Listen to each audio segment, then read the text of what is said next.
Here today with me I have Eroc, and Eroc is an artist with the event, or here at the event. And how are you this evening? I'm good. I'm alive, I'm blessed, I'm stressed, all of those things. And just happy to be a part of an exhibit, a project that's connecting with the community on so many levels. And what role do you think that urban music plays in urban violence? It's a tough question. It feels like a loaded one, although I know that's not where you're coming from with it. The role of society as a whole, it's a reflection of our societies, and I think that hip-hop music, or music in general, as a vehicle, has conversations that people are having on all levels. I do think that it feeds certain mentalities, but I don't think that it's responsible for. I'm not Dolores Tucker with this. I do think that hip-hop music, if anything, has played a role to help circumvent and to help people release anger, have different ways and different tools and vehicles to release anger and conversations with folks. And in some ways, clearly, I would be naive if I didn't say that, you know, there were things that were attributed to hip-hop, Pac, Biggie, etc., literally being killed, that were a part of it, and having conversations and putting out. It's tough. I feel like I don't want to be an apologist for this music, because I think everyone needs to be accountable for what they write and say, but I also don't want to be someone that's like finger pointing at hip-hop. I am an MC, I'm an artist, I'm a photographer. I feel like everyone has to play their role and take their own responsibility for it, and it's really like, as a whole, music has played, I think hip-hop music has played more of a role of bringing people together than it has to create violence. Okay, all right, appreciate that. So why are you here tonight?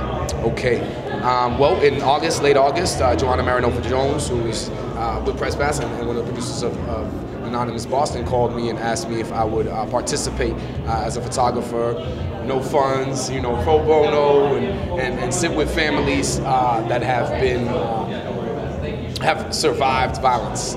So I knew it would be intense. I knew it was going to be something that I would have to, you know, brace myself for mentally, emotionally, and spiritually, but that it would be something that I can feel like I can play a role connecting my community, and also challenging the powers that be at really looking at our community as human, as people that not only do we exist, but we have a right to exist freely and to be alive and to cherish that, and not to be in a position where we look at our murders as inevitable or invisible or not at all, you know. So for me to be able to sit down with families and take pictures of the families and listen to their stories, and sometimes cry, and sometimes laugh, and sometimes pray, and sometimes walk away silent, go home and hug my 3-year-old a little bit tighter, or sit with my conversations with my creator and say, you know, my goodness, you know, where are we going with this? And I felt like it was something that there was a responsibility that if you have a sense of justice, peace and justice, there's a responsibility with the roles that we play,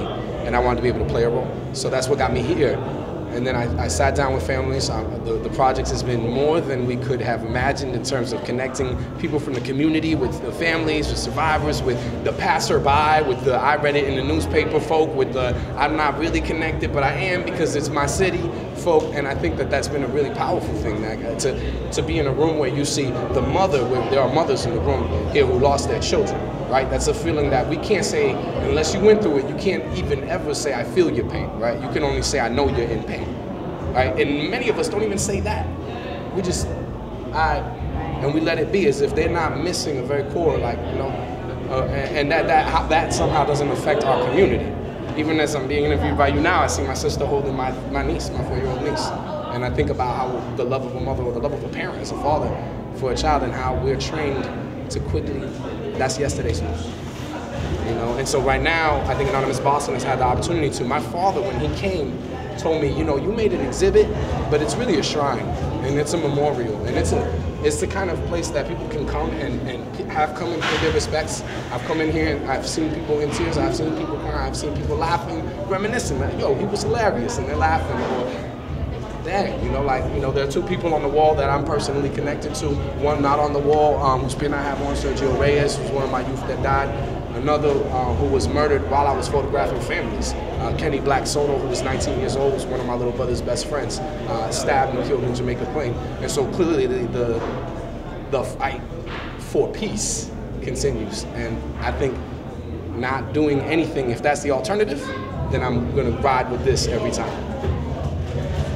All right, thank you, Eroc. I appreciate you.